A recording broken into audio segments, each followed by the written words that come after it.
Hi everyone, welcome back to our third day of notes for the parabola unit. We're looking at 12.3, parabola equations by completing the square. That's what CTS stands for. Again, there's no calculator for this unit, and this is Mrs. Kirk walking you through a nice lesson. All right, so at this point, I'm going to go ahead and ask you to perhaps pause the video and just start the notes. I don't have a worksheet for you today, so go ahead and copy this down, and then once you've got it copied down, you can unpause the video. All right, so hopefully you've unpaused the video and I'd like to go through this set of notes with you. All right, so right off the bat, we've got some reminders here. You've got two different positions. This first equation, again, if there's an x squared, the graph is going to be opening up if 4p is positive. The graph is going to be opening down if 4p is negative. The second equation's over here, we got a y squared. So if you got y squared, the graph is going to open to the right if 4p is positive. And it's going to be opening to the left if 4p is negative. All right, so where am I going with this? Something else you may have noticed as you're copying the notes down is something new here. We got something called the position. I'm just going to highlight that here with my colored pencil, the position. Now the position is dependent on how the graph is opening. So these are not the quadrants. This is how the graph is opening. If the graph opens to the right, it'll be in position 1. So which one of these graphs up on top is in position 1? Good job. This is in position 1. A graph that opens upwards is in position 2. So if you look at the graphs up on top, which graph is opening up? Good job. We'll put 2 here for position 2. Now you're going to have a graph opening to the left, and that's going to be in position 3. So which graph is opening to the left? You got it. It's this graph over here, position 3. Finally, the graph opening downwards is in position 4. So this will be this graph here. So today, really the only new thing that I'm going to add to today's lesson is the position number. The rest of this unit lesson today is all about completing the square. That's something we're very confident with. I'm going to go through with you how to do the first example, and let's go from there. I have 4 examples today, so bear with me, everybody. The first example is x squared minus 6x minus y minus 3 equals 0. So the objective here is to complete the square and determine what kind of graph this will be.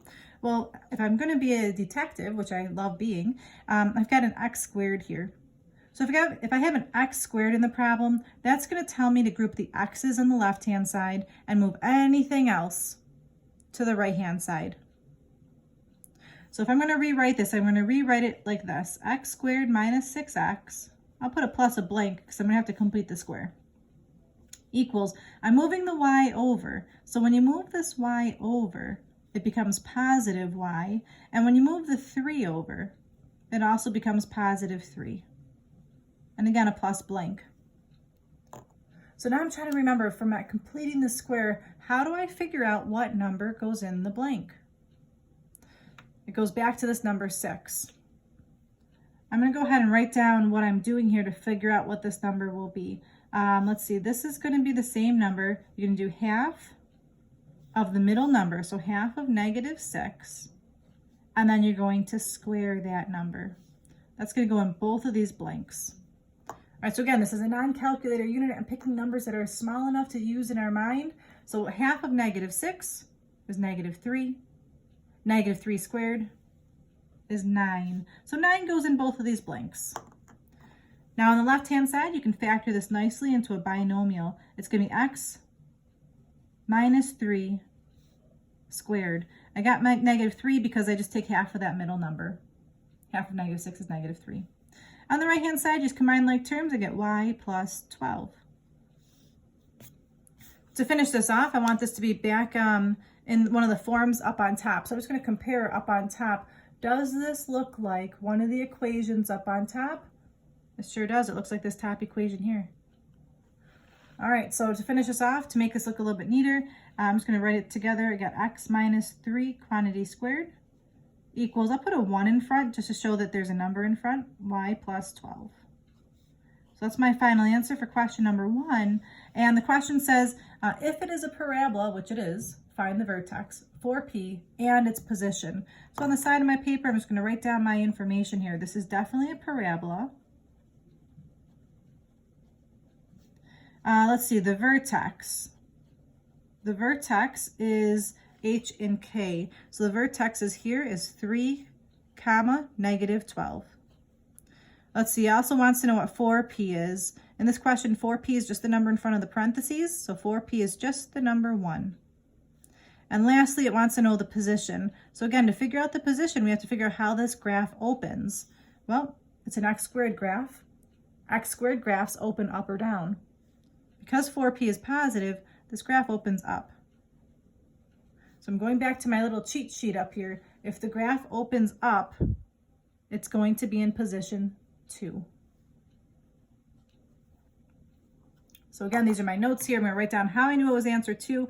It's position 2 because it opens up.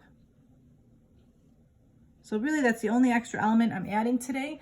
We have done completing the square earlier this school year, so hopefully that was a refresher for us.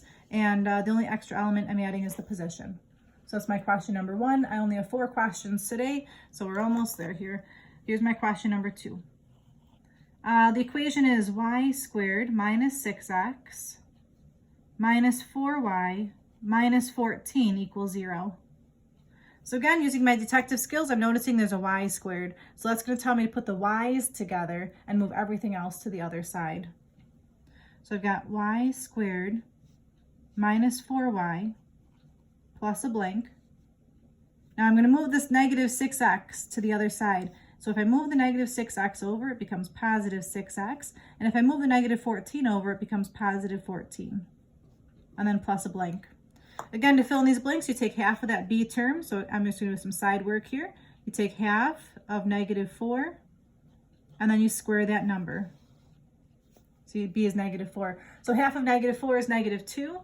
-2 squared is +4. So 4 goes in both blanks. All right, so on the left-hand side, you factor this nicely. It's just going to be y minus, just take half of this middle number, so y minus 2 squared. On the right-hand side, combine like terms, I got 6x plus 18.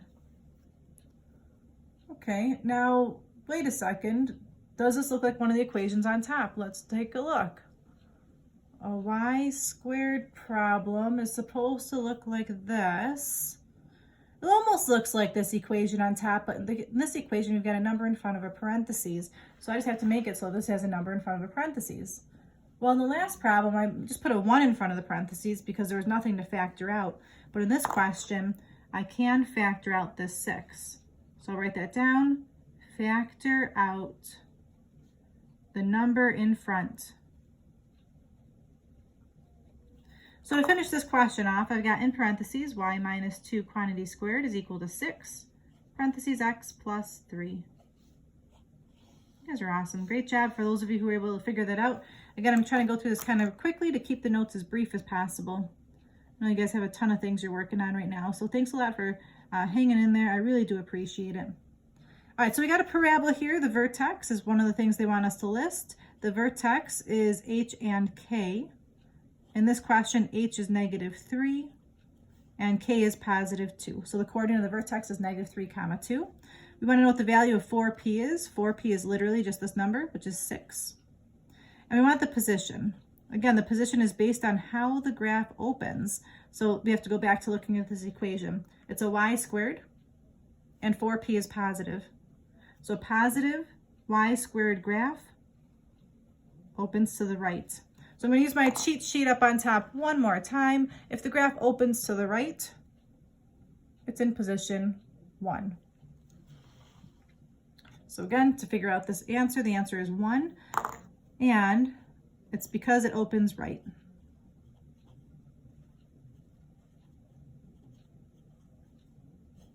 All right, I'm going to box that in. That's it for this particular example. 2 more to go. You're halfway there. All right, here's my number 3. I've got x squared plus 6x equals 16. All right, now this particular question is different than question numbers 1 and 2 because I do not see a y anywhere. So I'm making an observation here. There's no Y listed. Sometimes you might not see an X listed. So if you only see one variable, it can't be a parabola. But I still need to complete the square. So I'm going to go ahead and complete the square. I've got x squared plus 6x plus a blank is equal to 16 plus a blank. Because the whole purpose of today's lesson is to complete the square. All right, so again, to fill in this blank, I'm going to take half of 6 and square it. So half of 6 quantity squared, that goes in both blanks. Half of 6 is 3, 3 squared is 9. 9 goes in both blanks. Now I'm factoring the left-hand side. That becomes x plus 3 squared. The right-hand side, if I add those together, becomes the number 25. Now this looks like a normal complete the square question that we're familiar with. To solve this for x, I would think to maybe, you got it, square root both sides. So I'm left with x plus 3 is equal to plus or minus 5. And to finish solving it, you just move that 3 over. So I'm left with x equals negative 3 plus or minus 5. Because these are integers, I would like to expand it and get my two answers. I get x equals negative 3 plus 5 and x equals negative 3 minus 5. Let's see. So this becomes x equals 2 and this one becomes x equals negative 8. So those are my two answers. And now I look at my two answers and I have to decide, what is this? Well, if I go back to my directions up here, the choices are, it could be two parallel lines, it could be a point, or it could be a parabola. Well, I think it's definitely not a parabola. It's definitely not a coordinate. So it's got to be two parallel lines. So to finish this question off, I'm just going to say the answer to this. It's going to be two. I can use the parallel symbol. Two parallel. I'm even going to be descriptive. Two parallel vertical lines. And that's it for that question. All right, awesome job, everybody. One last question to go. I only have a little bit of space here. This will be a real small example. My last one is number 4. The equation is x squared plus y squared plus 6x minus 14y plus 58 equals 0. All right, so hopefully by now, especially since we went through the choices, you can realize what this is going to have to be. I notice there's an x squared and a y squared, so I'm going to group the x's together and group the y's together. So I get x squared plus 6x plus blank.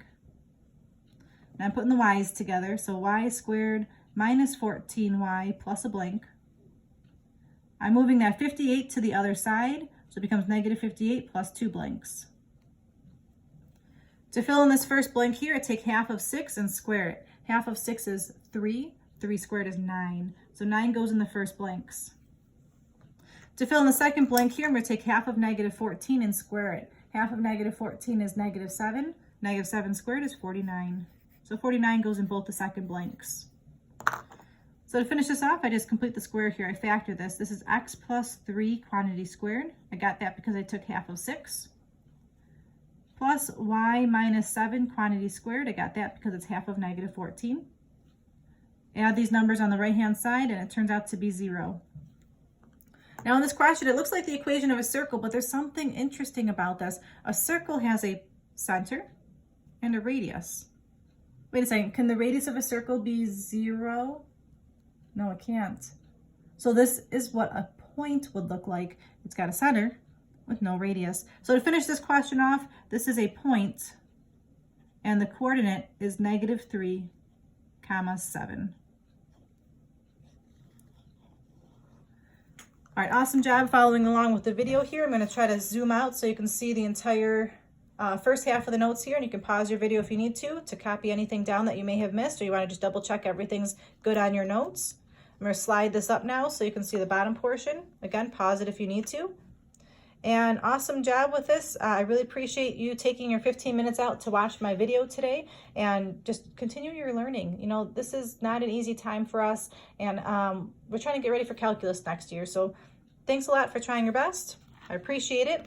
That was the last lesson of this unit, and this is the last homework for the unit. We're looking at homework 12-3. It's the same worksheet on WITS, but this time it's questions 9 to 15. So it's just all about completing the square and then identifying what it is, and identify it just like we did in the notes today. Thank you so much again for listening. I really appreciate it. I miss everybody. This is Mrs. Kirk. I hope to see you soon. Bye.